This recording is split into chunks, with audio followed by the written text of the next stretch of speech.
Hello, hello, hello. Hi. Welcome back to Jumpcut. What's up? I am so excited for this episode. Yeah, I actually am really excited too because there'll be some disagreements, which is kind of fun. Also, happy holidays. Happy holidays, everyone. This is a Christmas movie, so Merry Christmas if you celebrate that. Happy Hanukkah. Happy other holidays if you celebrate any of those. Yeah. Today, we're talking about the Polar Express. Yes, the 2004 version, the animated one. I know there's been a couple other versions, but Polar Express 2004 animated one. I love this movie. I do. I love it so much. I like this movie. I like it a decent amount. Okay, yeah. No, this is gonna be good. Okay, so I think we should start with the ending, personally. The sleigh bell? Yeah, so Okay. huge spoilers if you're not... I mean, if you've not seen the Polar Express, like when your teacher would roll out that little like VHS The player CRT and then TV. they put it in, like, come on, you watched this as a kid in your fourth grade classroom the day before Christmas break. Everyone's seen this movie. Absolutely. We shouldn't give spoiler warnings, but there are. It's an hour 40. It's not that long. It's on HBO Max. Yeah, just go watch it. Yeah, just go watch it real quick. I think, personally, that this movie has absolutely nothing to do with any of the characters, or Santa Claus, or even the bell. I think all of it is, I think it's really about you, the viewer, right? Okay. And this is all my interpretation of it, because some of the main criticisms, let me get through my notes, because I worded this a bit more delicately in here. Some of the things that I've heard about this movie is they don't like the ending. They don't like how, oh, it was a dream? Was it a dream? That sort of, like, Inception type level, you know? But here's kind of how I see it. There's, either you believe it was real or you believe it was fake in a dream, right? The whole adventure, the whole express, the whole meeting Santa, either you believe it's real or fake. And I think that's kind of the point. It's not about whether Santa is real or not. It's actually about whether you, the viewer, believe, you know? If you think the whole trip was real, then you have the Christmas spirit, you know? And if it was fake and the robe ripping was the whole smoking gun of, oh, it was fake, then it's not, you know? There's this guy named Isaac Carlson, who said that the hero boy, the main guy, at the beginning, he could either become the hobo or the conductor at the end of the film. I think, Yeah.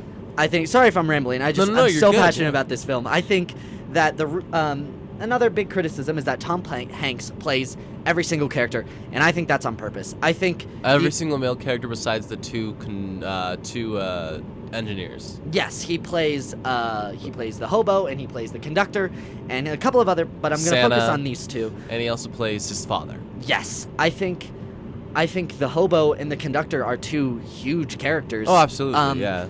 I think since they're voiced by Tom Hanks, and also the little boy, the hero boy, is played by Tom Hanks, I think it proves that there's a split in the road. There's two ways that the story could end.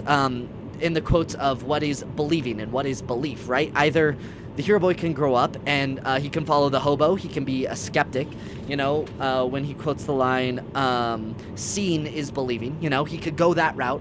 Or he could grow up and go some things, the most real things in the world are things you cannot see, and that's the conductor. And I think that's perfect. I think, like, you could go both ways, and I think at the end, hero boy chooses the route of the conductor. No, absolutely. And so seeing the behind the scenes of the movie is actually really funny because you don't realize that Tom Hanks, so it's mocapped, all of it's mocapped. Yes. And which I'll get into later. Tom Hanks is actually the mocap for the little kid, which is it's like strange because you think the little kid would be voicing him and mocapping him at the same time, but he wasn't. But additionally, he mocaps and he voices Santa, the hobo, and the conductor. And one thing that I find very strange and I like a little bit is that I really, really enjoy the sequence of when I try to remember exactly when the conductor talks about it, but the conductor talks about how he was saved once when he was about to don't know if he's gonna fall off or if he was. I can't remember exactly what it was. He was on top of the train on his first train ride or something like that, Yeah, and he was gonna slip, on ice. and then all of a sudden someone saves him, and he goes. And then that conductor says, "Sometimes seeing is believing" as well. That's one time that he says it, and it's like, well, the conductor knows of this ghost guy that owns the Polar Express, you know, and I've seen this movie now probably like 4 or 5 times in my life. This is the first time I've seen it since I was probably in middle school, and I watch it and I'm like, it's very endearing. It's a very cute movie, and I really enjoy the message it's trying to bring, and I really, really vibe with you when you say that. That means like the idea of this Tom Hanks kind of ultimatum in some ways is that the world of seeing is believing, and then not believing is not everything you see. And I think that it is quite beautiful, because in a lot of these Christmas movies, you either get the Christmas movies that are trying to be completely funny and really are trying to sell Santa Claus and sell merch, sell all this stuff. Then you get the other Christmas movies, which are much like Polar Express, like Klaus, where it's much more about what is Christmas about? What is this holiday about? And sometimes it's about leadership, like The Little Girl. Or sometimes it's about friendship and family, like Billy. Sometimes it's about patience and learning, like the freaking annoying kid. And then sometimes it's about believing, like our main character, which, by the way, only one character is named in this whole movie. Well, 2, Billy and Santa. Yeah. But still, ultimately, it's like that idea, those themes of growth, learning, acceptance, believing, friendship, family, are very strong, and it expresses those amazingly. Like movies like It's a Wonderful Life, which some people don't even deem a Christmas movie anymore because it only takes place during Christmas. It's not really about Christmas. These movies, and especially Polar Express, express this idea that it's not just, here, I'm going to make a Christmas movie like Elf, or like, trying to think of other ones that have come out recently, or like just Christmas themed movies that are either like super action heavy because I got David Harbour to play Santa Claus, or I got Joel Kingman to play this guy that's deaf, and it's gonna be taking place on Christmas. Like, don't get me wrong, they have merit to it because they're just dumb fun. But then you also have those Christmas movies, like if you like Elf, it's a good movie, it's fine. But like there's these Christmas movies that just kind of feel like they're meant to be like these ideas of, I'm just trying to sell you Santa Claus. I'm trying to sell you like Christmas. Go buy Christmas trees, go buy ornaments, go buy presents. Yeah. The very capitalist sort of buy merch. Which is funny enough because Christmas wouldn't exist without Coca-Cola. Did you know that? Yeah. Santa is red because of Coca-Cola. Yeah. I think it's interesting. I don't think Santa is like... I think Santa and the idea of Christmas is just like a MacGuffin or an outlet to express the greater message of belief. And, and this could be like it chooses Santa and Christmas as an outlet, but this could be a number of different things. It could be a religious outlet. It could be Christmas. It could, just having something to believe in and to like get you out of bed in the morning is a great message and a powerful one. And I think you can shape this movie however you want to drive that. That's actually a really good point. That's one thing I think this film does strongly, is the themes. You're so right. Belief goes so much further. I think my opinion is that the film literally expresses those themes to you at the end with the tickets. There are 4 themes that are very strong in the movie, and I said them earlier. It's the belief, learning, leading, and friendship. Yeah, absolutely. Those are easily the 4 themes, and like we obviously see him encompassed in all of our characters. I think Billy being a little bit of the weakest in the sense of like, I get that he got friends, but still, he's with his friends, and he learns that like he can be around people that care about him, and you can grow with them. And then you have, and they also, those 2 hear the bells earlier because that's not, they've already been believers, you know? Absolutely. And then you have, I wish they were named, but the young girl who is a leader. Yeah. Yeah, like that, like sometimes the most important thing that you can do is be that leader and find that strength in your capability of leading. And I think it's really beautiful. And I think that that little girl does a very fantastic job. And I don't know if it's the voice actor was great. I don't know who the mocap person was, because I know the little kids didn't do the mocap. And then you have learning. Yeah. From the most annoying character that when I was bullied in elementary school, people told me I looked like him. Oh, like, no. I hated that kid. Oh, my God. Holy crap. That kid was the most annoying. He is the most insufferable kid. Actually, Yeah. I hate it. I'm But- a Discord mod. yeah, like, no, type exactly. kid. Yeah, he is the most annoying character in the whole movie, but he does embody this emphasis because he's never a doubter. I mean, he doubts like there's no way that we could have been on the ice, like, but like Yeah. small things he doesn't really doubt, but like the big ultimate thing, like he never doubted Santa Claus. He just needed to learn patience and humility. Yeah. And then obviously we have belief, and belief is so strong. Belief, and these themes are not just around Christmas, but again they are emphasized by a Christmas movie. But ultimately you have Christmas being the ultimate theme. But then but you have these themes that are anytime themes, and belief is a big one, like you said, like belief in religion, belief in your friends, belief in your job, belief in yourself, Yeah. or belief in Christmas. And I think that this film goes a lot longer than just Christmas for him. I think it's a lot of like that belief in the impossible. And I think that if we see this kid's future life, it's belief into like his own life and his own self. Absolutely. What I love about this is the film starts and there's just a ticking clock sound in the background, and it's ticking and ticking and ticking, and then 5 minutes to midnight, the ticking stops and the train appears, and for the rest of the movie, it's 5 minutes to midnight. Like, the conductor always opens his stopwatch and he's like, we're 5 minutes to midnight, blah, blah, blah, and then even the annoying kid at the end of the film is like, it's been 5 minutes to midnight 4 hours ago, and time doesn't start back up again until he gets back to his house and he checks under the Christmas tree and it zooms in on the clock and it's still 5 minutes to midnight. And the way I kind of see that is like, he doesn't, like, before the time stops, he doesn't believe at all. He's searching through encyclopedias and famous pictures and paintings of like, oh, is Santa real? And he's concluded no. He's concluded no until that point. Yep. And he's going the way of the hobo. He's going that sort of direction and mindset and belief. And he gets an opportunity he gets both cases presented to him of like, either he is real or he isn't real. He's given both sides of the argument. Yeah. And then time starts back up and he's able to make that decision for himself, and he chooses to believe. Yeah, and one thing, he's a good brother. He doesn't blatantly tell his sister at the beginning that he doesn't believe.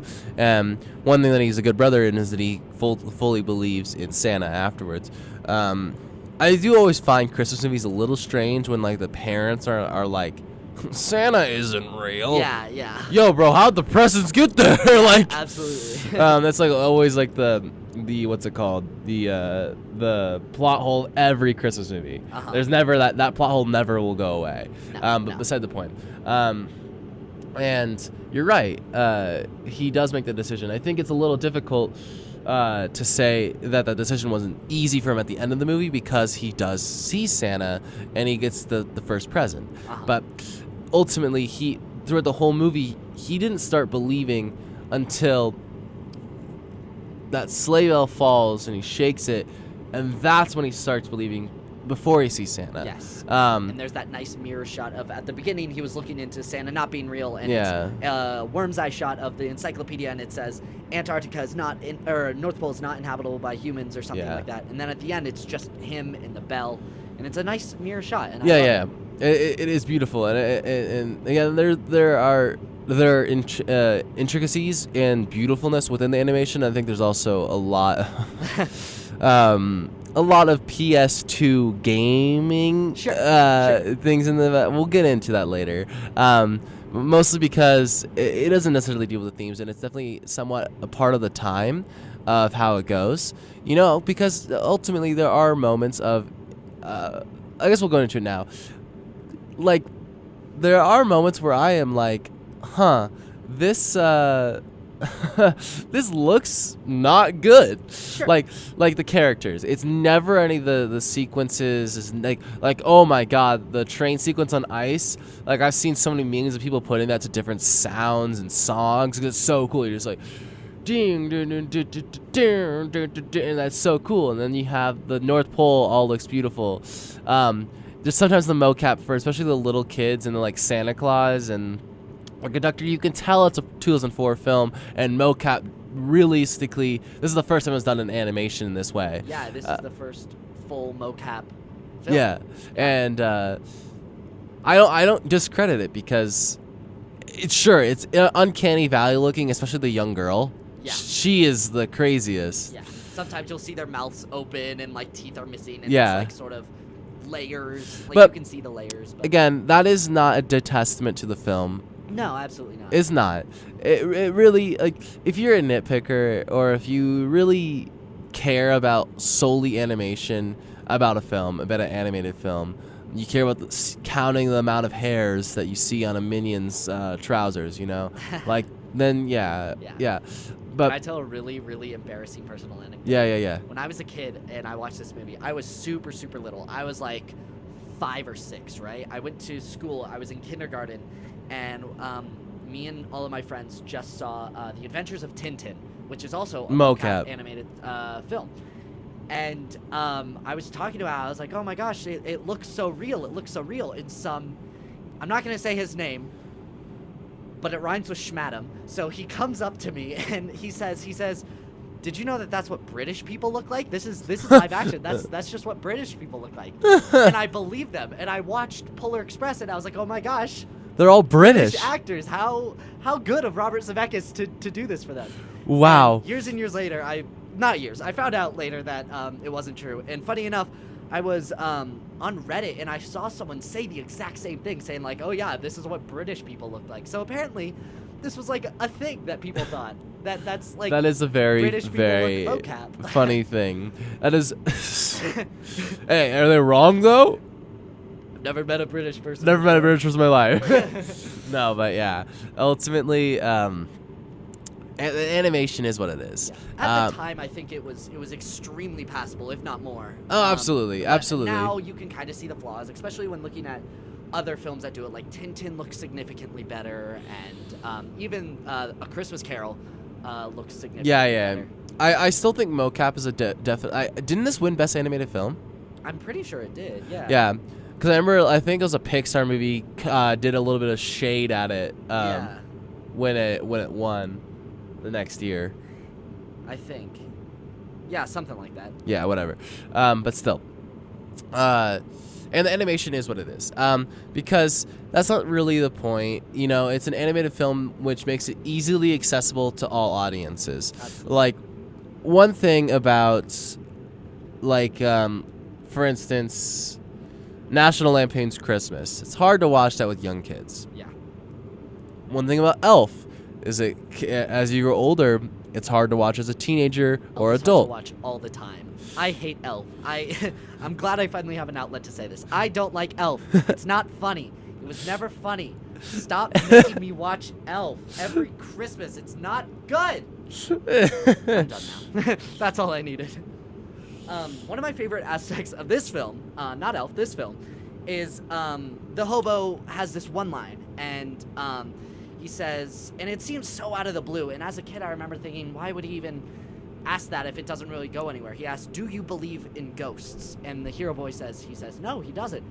And it really wasn't until a few years ago where it kind of clicked of like, oh, he doesn't want, because he is a ghost. He's shown multiple times that like hero boy, I think, knows that he is somewhat of a ghost, right? And he still doesn't believe in ghosts, and the hobo's trying to set up this thing of like, if you think seeing Santa will make you believe, you don't believe in ghosts, yet here I am, don't believe in just kind of like trying to lead him astray in a sense.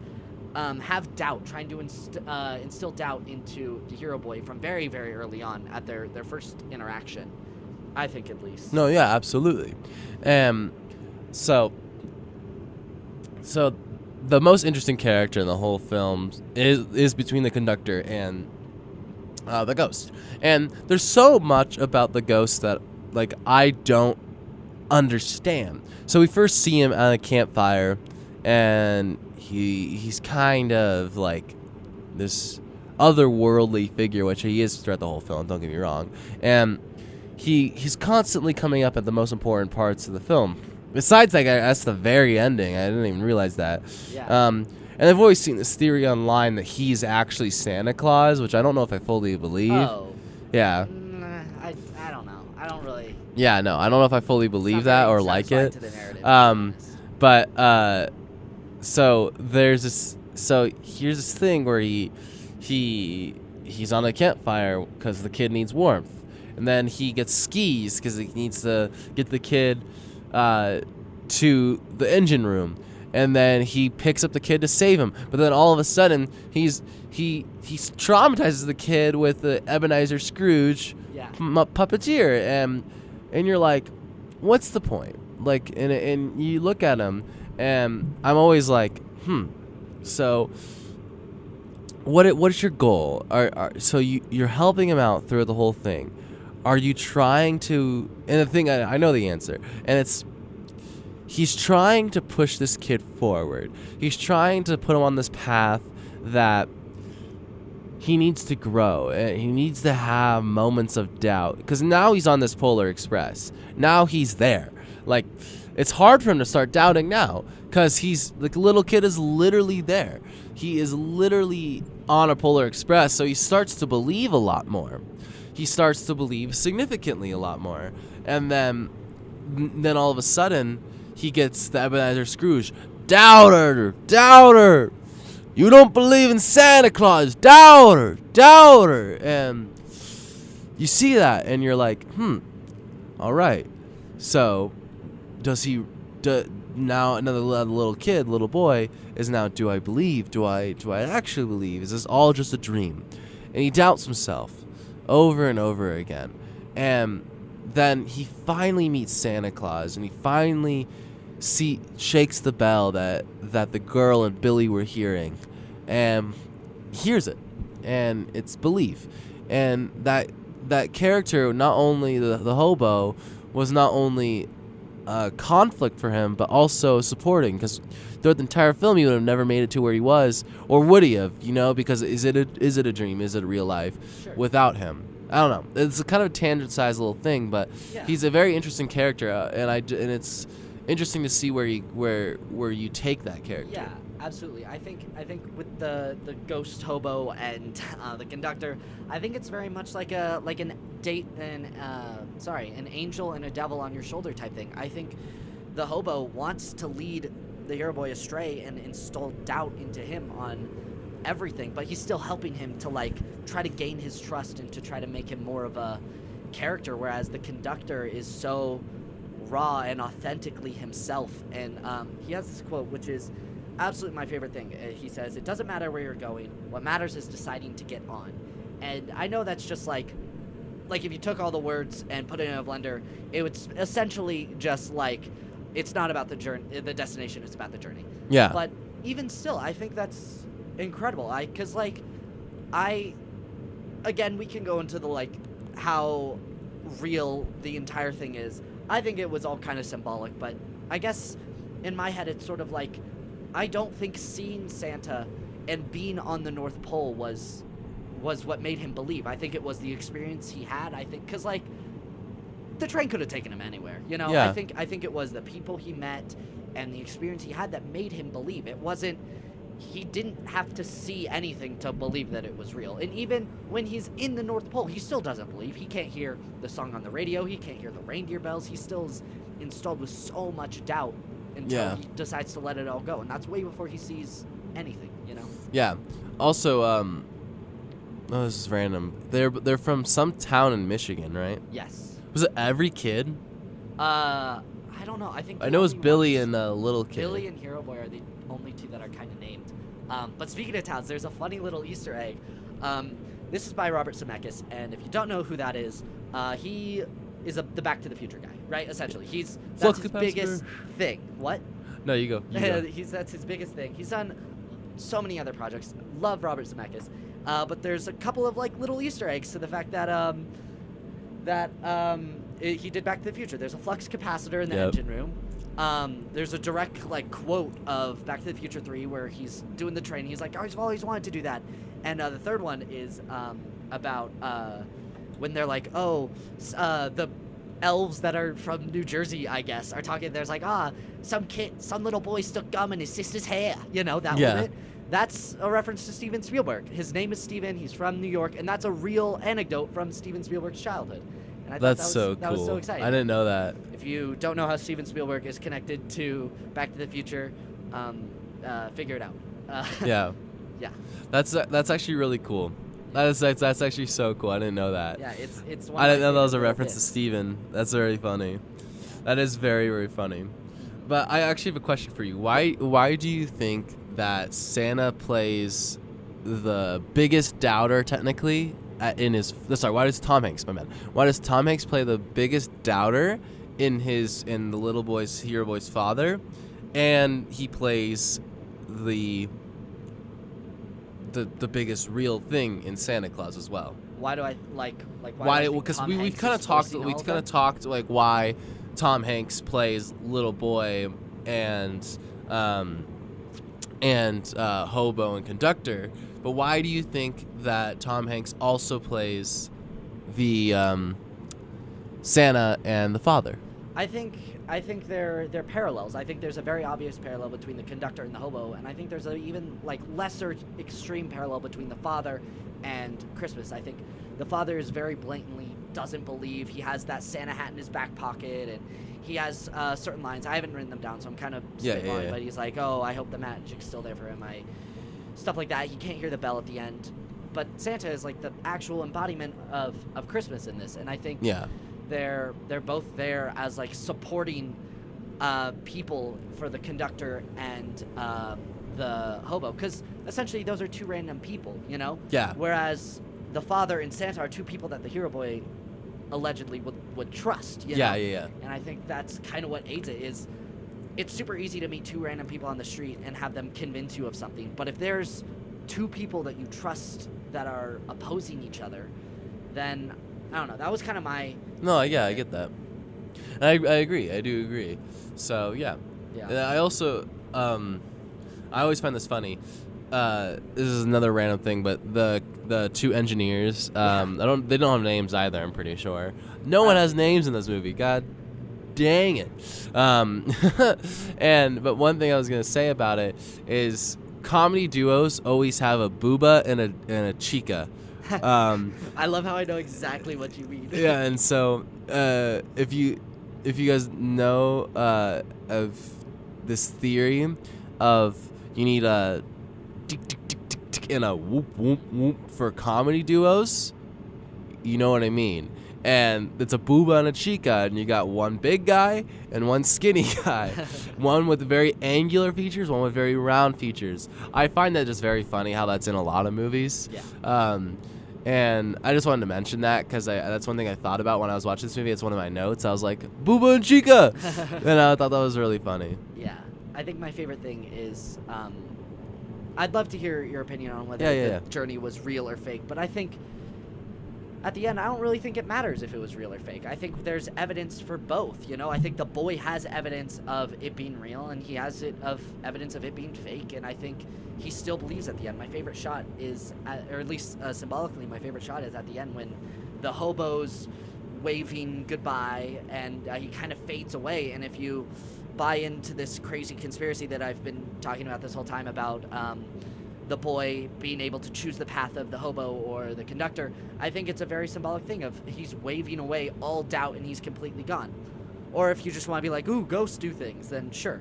But do you think the journey happened or not? It's hard. Yeah. Do you want to break down the evidence for both sides first before? Yeah, sure. Yeah. I think well, at the beginning, the boy's rope pocket rips, and it also rips at the end. Chekhov's rope. Yes, exactly. But also the bell from Santa is there, you know? And he's written a handwritten letter by Santa. And what I think is funny is, I know you talked about the big plot hole. I think there's a line the father says about, like, oh, who could have possibly given this gift about the bell, Yeah. symbolizing that, like, kind of alluding to the fact that he put out all the other gifts except for the bell, Yeah. you know? And there's also the obvious, like, time stops for hours and only 5 minutes has passed. Yeah. But I don't know. Do you think it was real or fake?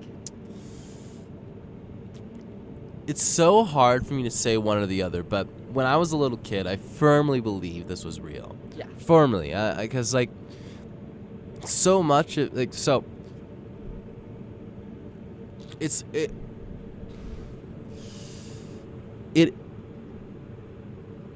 because we don't get a construction to reality from the very first thing. We don't get a construction to reality in the real, quote unquote, real world.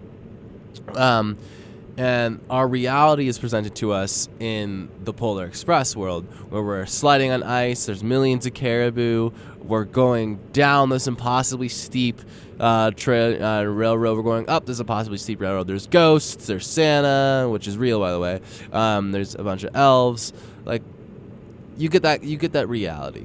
And to me, like, the way that it reacts at the end is that I do genuinely think that it was real for him. I do. Because the idea that it's just a dream is hard. Because if it's just a dream, then it's weird to me that it's like this inception level of a shared dream, because we're kind of implied that him and Billy are from the same town, that they're going to still be friends. I think that the level of fantasy that is expressed is real. It's fantasy, though. It's at the same time, it's breaking the laws of physics. It's breaking the laws of nature. He's in Michigan. There ain't no train tracks there. You know, it's like, and so I think that it is real, and I think that it's not important, though, that it needs to be real or needs to be fake. You don't need to choose either or all the time. It's not like Inception where people have heated arguments on it being real or not, because it doesn't need to be. If you believe it was a dream, that's okay, you know? Yeah, I read this article in preparation for this, and I wish I still had it pulled up so I can credit the guy who did it, but I can't find it right now. I didn't write it down. It was something along the lines of, like, whether or not Santa is real has not changed since you were a kid, right? That is something that has been stagnant, you know? And I think believing that it's real kind of fills you up with the Christmas spirit. And if you end in thinking that it's real, you symbolically, of course, hear the bell. You know, like, if it was a real thing, you can hear the bell. And kind of at the final monologue talks about, like, you still have spirit, you know, because Santa is just an outlet to project the Christmas spirit onto, you know? Yeah. Like, and I think hearing the bell, believing the story happened, I think those are all kind of intertwined of, like, you still have that childlike wonder in your eye. And immediately after watching this, I watched this with some of my friends. I watched Rise of the Guardians. Which, Okay. I know it's an Easter movie, but I watched it during Christmas, and you can't stop me. There's Jack Frost is in it. Yeah, but it takes place over Easter. Whatever. It's and that movie is so broken. There are like 5 incredible scenes, but then it falls apart. Whatever. But there's this one part that I love that I think kind of applies here, where Santa is talking about his center, his core. He has eyes of wonder that can see everything. And Jack's like, you have big eyes. And he's like, yes, eyes that see everything. I see the world with magic, with wonder. And I think that kind of applies here. Like, if you can hear the bell, you see the world with wonder in this magic of Christmas. And if you believe the story's true, then you have this wonder, you know? Absolutely. That's just my interpretation. No, absolutely. And one thing I find very funny is in that idea of fantasy and wonder, we have hyper fantasized industrialness too. Yes. Where we have this giant control room that's flipping screens for all, probably, 3 billion kids, 4 billion kids on the planet? Yeah. How many kids do you think are on this planet? A lot of them. Exactly. Well, at the time, it'd be only like 6.4 billion, I think, at the time. Yeah. Sorry, nitpicking. And then we get the giant bag that's controlled by blimps that elves are skydiving off of. There is this level of industry that I think is so dang charming. It's funny. It's almost cute. Cause you got those New Jersey elves. Hey, Steven, what you doing, man? Like it's just like it's funny. There's no reason they should be from Jersey. It's very funny. And it's awesome, and I love it. It's out of nowhere, and I think it's really hilarious. But another thing about it though is it's so industrialized, and also the train in the North Pole doesn't make sense at all. Like why the heck is there a track that goes backwards that then flips that one carousel of train? It's just weird. Yeah. And you're like, okay, it was this all to an extent. You're like, this is all purposefully there. Like, this all is happening for a reason, which can defend that dream argument, but it can also the industrialness of it can also support the realness, because to an extent, like it feels very real. And this is also another thing is, you're right when you say about that, like that overarching plot hole of Christmas movies where maybe it's just one present every year that maybe the parents don't remember getting the kids, because Santa is real.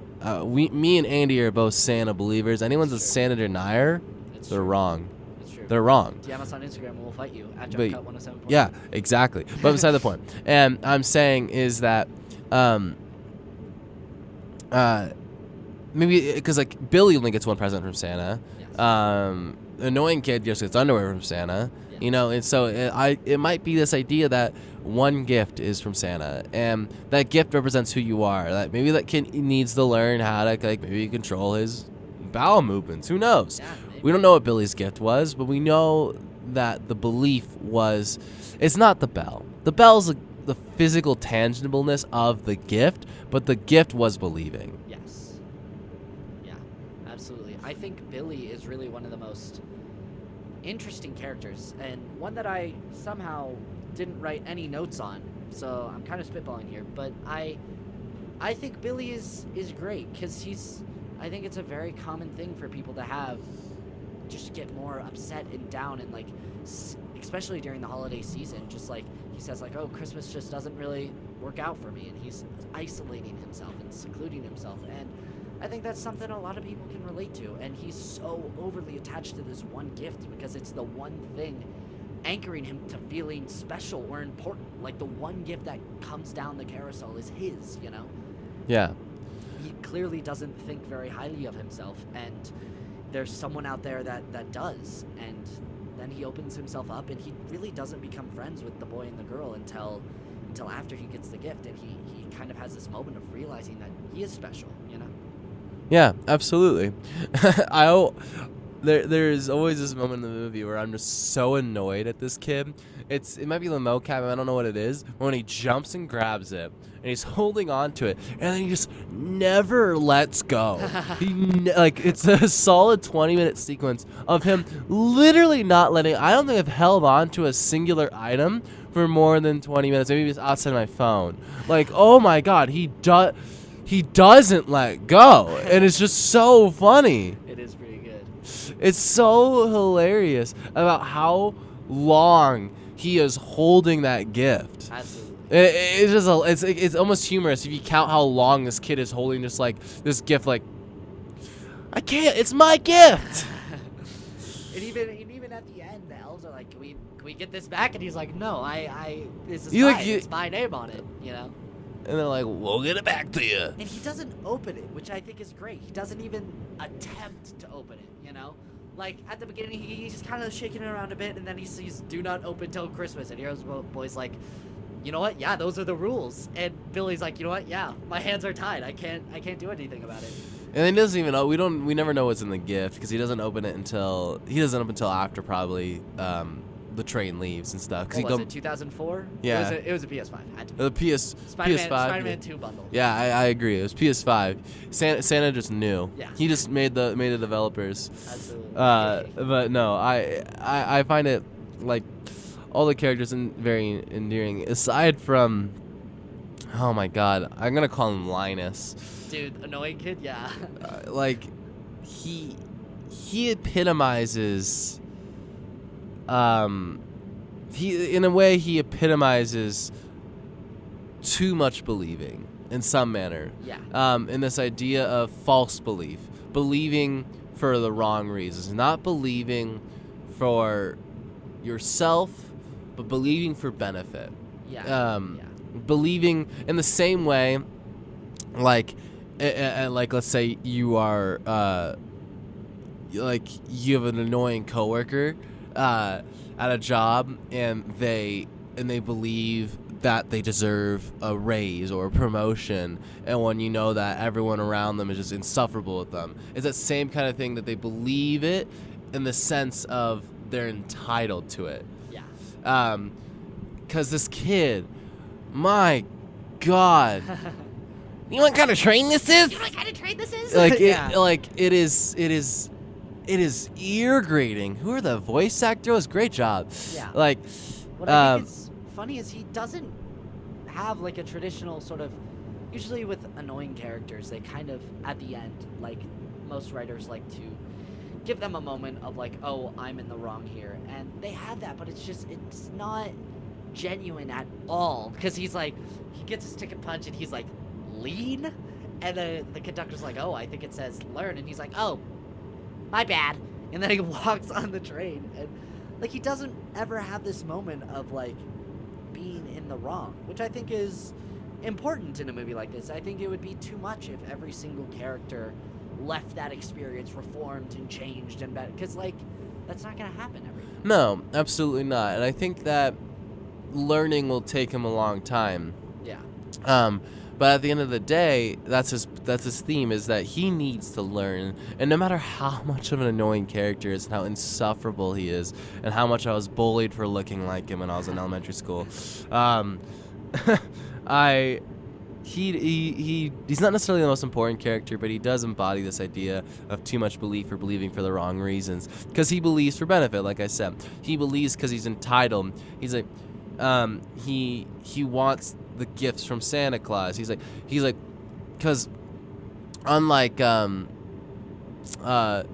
so when they all meet up again in the bag of gifts, he goes like, I'm doing exactly what you're doing. I'm gonna look at my gifts early before Christmas, when that wasn't what they were doing. No, absolutely. They were going back to get Billy, because they wanted to include him in the final festivities. Like, that's the reason they were there, and they just ended up there because of how a series of unfortunate events. Absolutely. And then you get him, like, who purposely went there. I wanted to make gifts early. Like, he never gets punished for it because it's not Santa's way. Surprise, he's on the nice list. But, and I guarantee you his parents got him a train set for Christmas.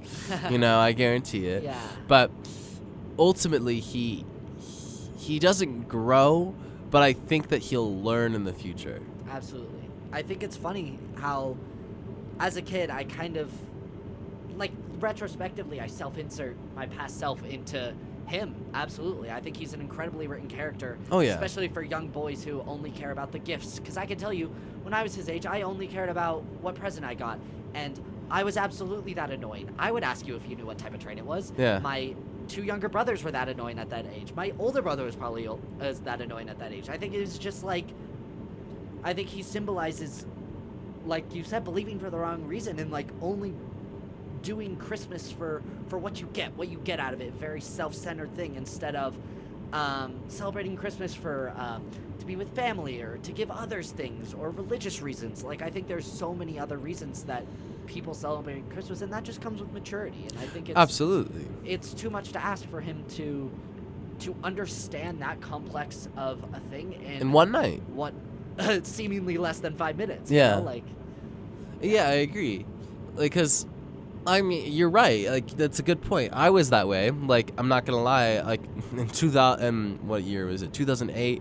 All I wanted was every Webkin I put on my Christmas list. When I didn't get one, I was like, "Where's my snake? That's what I'm saying. I want my snake Webkin." Once as a kid, I asked for Pokemon cards, and you'll never believe what I didn't get. Pokemon cards. I didn't get Pokemon cards, and I was upset. And Santa hates me. And that's what I really hate, is that is the only memory from that Christmas. It was like 2000 and what, 2009 maybe? Like that's the only thing that I remember about that Christmas, and I hate that that's my only memory, but it's true, and I think that this boy is written so accurately, you know? Oh yeah, he's written. I think what they're 12. Yeah, I think so, or 10, 12, something. 10 or like that. 12. They're at an age where parents wrongfully, don't want to make it political on the podcast, but wrongfully tell their kids that Santa ain't real, because Santa is real. True. Santa's real. But no. What I was saying is they're at the age where Santa, all of them, It becomes a question. Santa becomes that question, especially like that. All the newspaper clippings, you find out that the mall Santas aren't real and they're just agents for Santa Claus, you know. But they went on strike, and all that kind of stuff. You get this doubt, and it's very clear, very very clear that he doesn't doubt at all. No. He does not doubt that Santa is real, but he is annoyed that he's not Santa's first pick. He's annoyed that he needs to learn. He's annoyed, but he'll grow. Absolutely, and I am so glad that there weren't sequels and spin-offs to this, because in my headcanon, it's like the little boy's, he's matured over the years. He's yeah. now. Like, he has to, you know? Like, we don't need the Santa Claus TV show like they have now. Oh, yeah. It's, yeah. Do you want to talk about the music? The what? The music? Oh, yeah, I'd love to talk about the music.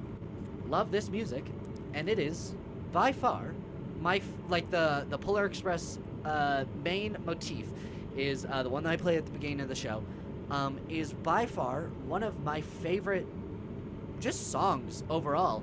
It's composed by Alan Silverstreet, and he also did Forrest Gump and Back to the Future, Part 1, 2, and 3, The Parrot Trap, Predator, Castaway. Like, he did so much. Night at the Museum.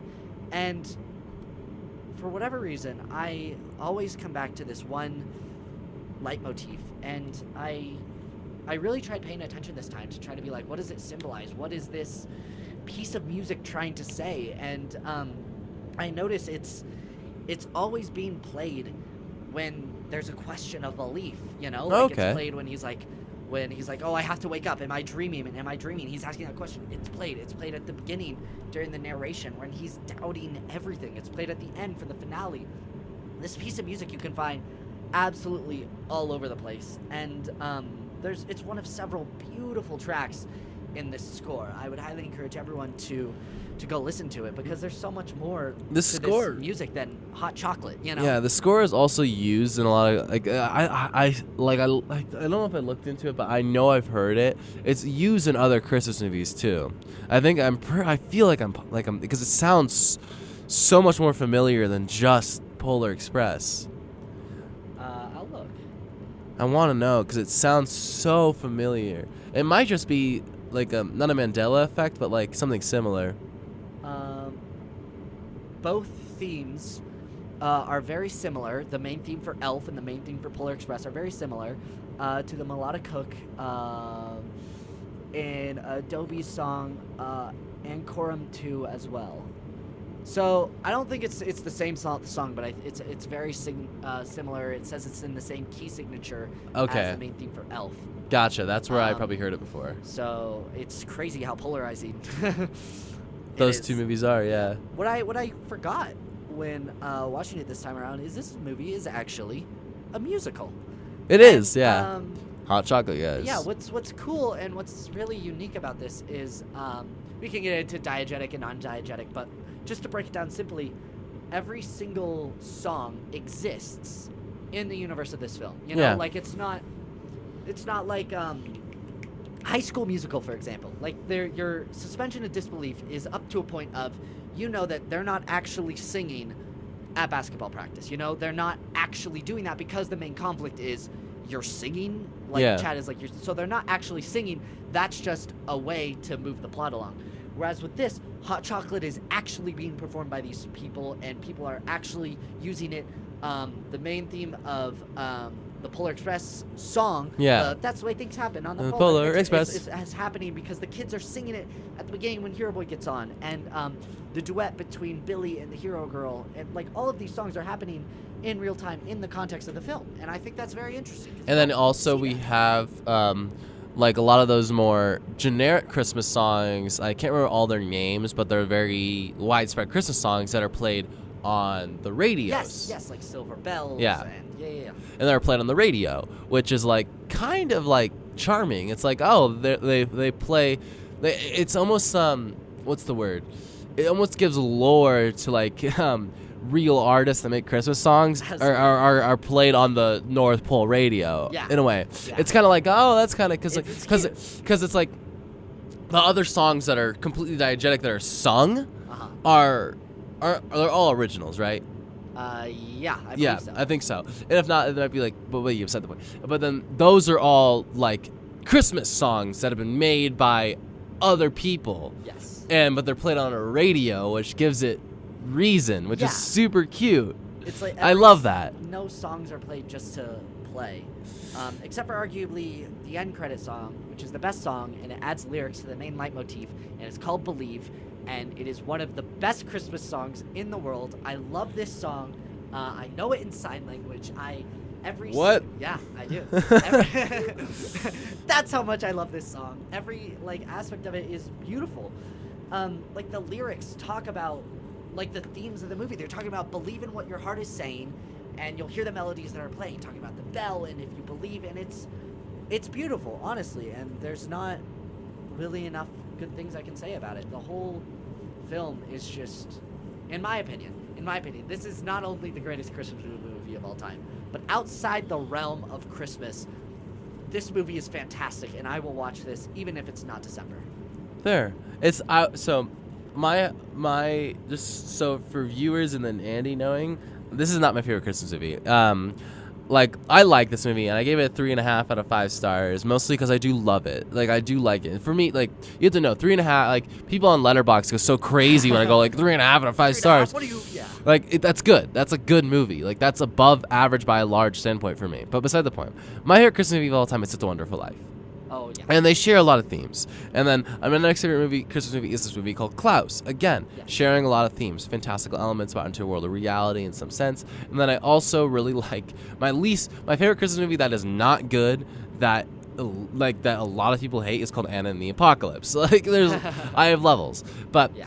ultimately, this doesn't rank lowly. This is not like Home Alone 3. This isn't like sorry.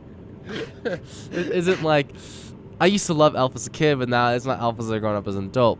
I don't like it anymore. This isn't like I really hate National Lampoon's Christmas, for instance. Yes. I hate it. Yes. I also really hate Chevy Chase, and so all of those movies I hate for genuine reasons. Or like the Bill and Murray Scrooge. I'm not a big fan of that either. So at the end of the day, I have Christmas movies that I like and dislike. And this doesn't come out anywhere near the world of dislike. I do like this movie very much. And I think that this movie is perfect for kids. And I say that so there are Christmas movies that I think that are good. So Home Alone is a good Christmas movie in the sense that it doesn't necessarily is not about Christmas. It's an action movie. Yes. It's about family to a certain extent, but it's also kind of like haha slapstick. Yeah. And it doesn't really embody super strong themes of family or learning or belief. Yes. And then you have a movie like Elf, where the theme of belief is there, but it's surrounded by a bunch of Jon Favreau, Will Ferrell comedy, which doesn't really feel. I don't know what it was, but you say Jon Favreau made my blood boil for a minute there. I get I'm it. Back. Sorry. And it's hard to watch it as you grow up. I know you said you didn't like it as a kid, but it's hard to watch it, especially as you grow up, because the jokes are very childish. Yes. And you're kind of like, does this really embody Christmas? Does it? And then you get movies like my favorite Christmas movie, It's a Wonderful Life, but is it really about Christmas? Yeah. And that's where I think this film blends all of that.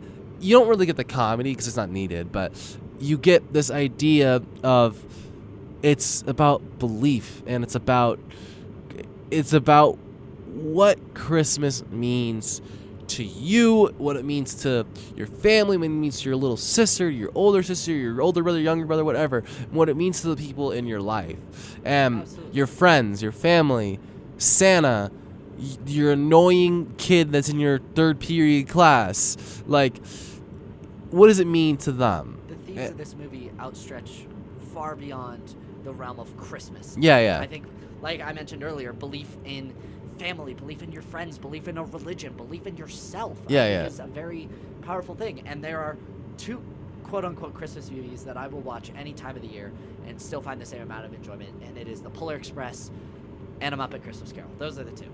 And I think both of those, I won't get into Muppet Christmas Carol because we don't have that much time, but I think Polar Express is a good message for kids and honestly everyone. Like, okay, I've never had a kid before, but really? I've had a dog, so it's practically the same thing. So if you're a parent and you're listening and you want advice on how to raise a kid, make them watch Polar Express. Okay? Yeah. Because I think the themes will set in. I don't get the argument of like, oh, it's a kids movie, kids are stupid, we have to dumb it down, I'm Illumination. I think kids are smarter than everyone gives them credit for, and themes like get to them, you know? I remember the first time I saw Kung Fu Panda, and this is an anecdote I give every single week about how inspired I felt after that speech he gave of like, yeah, you threw a brick at my head and it hurt, but it didn't hurt more than just being me. And I remember that moment in my life, the first time I watched that so distinctly, just on how powerful that was. And that's a huge theme of the movie that I understood at age 5, 6, 7, whatever it was, you know? So I think kids can understand this movie, and I always tell the anecdote of Little Miss Sunshine. I just wanted to give an anecdote myself. Sorry, I felt like, because when so this is a big spoiler for Little Miss Sunshine, so turn off if you've never seen that movie. But when Paul Dano's character runs out and just blood curdle screams, like, that is something that as like an 8-year-old kid who is also colorblind, I was like, oh my god. Like, kids are smart. Absolutely. And one thing that I always have very, very fond memories of this movie is that pull-out TV. Yeah. Like, I don't know if they do it anymore. Definitely not a CRT. It's just because like every classroom has smart boards and power projectors now, but there's nothing that matches that feeling, I think, of it's December, I don't know, 19th. It's a Friday. It's a little cold outside, and I don't know wherever you're from. I was from Cape Creek, Arizona, and it's a little cold outside. For me, us in Cape Creek, it's like 52 degrees. And you're wearing your sweater. There's no classes for the day. You're just gonna go to your homeroom. I had homerooms in my elementary school because I had multiple classes. And you're just kind of like seeing what the day is gonna bring, and all of a sudden that teacher pulls out that TV. They pop in the little Polar Express, and you're just like, wow, okay. What a time to be alive. And then they give you hot chocolate. Yeah. They give you some candy canes, and they just say, have a good day. And then like you leave early, you go home. 4 days away, 6 days away is Christmas, and you feel invigorated, and you feel like it's Christmas time. You feel all warm and fuzzy, and there's no feeling. There's so much money I would do to get back that feeling. Yeah, I think it's so nostalgic. This movie, at least for me, because of how often I watched it as a kid, brings me right back to that place I was when I was 6, 7 years old. And I'm a music guy. I'll always say, oh, it's the music that brings me back. But I don't want to discredit anything else in this film. I think every single aspect is nostalgic and perfect, and brings me back to the first time I watched it. Yeah. Yeah. But yeah, I know we're out of time. Closing remarks you want to give before we sign off? Like I said at the beginning, because I don't know if we're doing a thing next week? Because I don't know if I could go next week. I can go next week too. Yeah, Sweet. we have one more next week, but Yeah. still, if you're not in town or if you're not in a place that gets 107.1, go listen to us on the internet. But if you can't do it, no worries. But happy holidays, y'all. I hope you have safe travels this holiday season. Hope you get amazing gifts. I hope you give amazing gifts. Happy Hanukkah. Happy Merry Christmas. Merry Kwanzaa. Happy other holidays if you celebrate them. Spend time with your family. Spend time with your friends. Spend time with the family you make. Have a wonderful time this year. Love you. Absolutely. What about you, Everyone Andy? Here at Jumpcut, have a beautiful holiday, and not to end this on a plug, but if you do want to follow us on Instagram, it's at Jumpcut107.1, and if you want to listen to this episode, if you came halfway through, or past episodes, it's Jumpcut107.1 on YouTube. There's a link to that on the Instagram, and have a very Merry Christmas, and we'll see you next week. I'm very, very excited for that.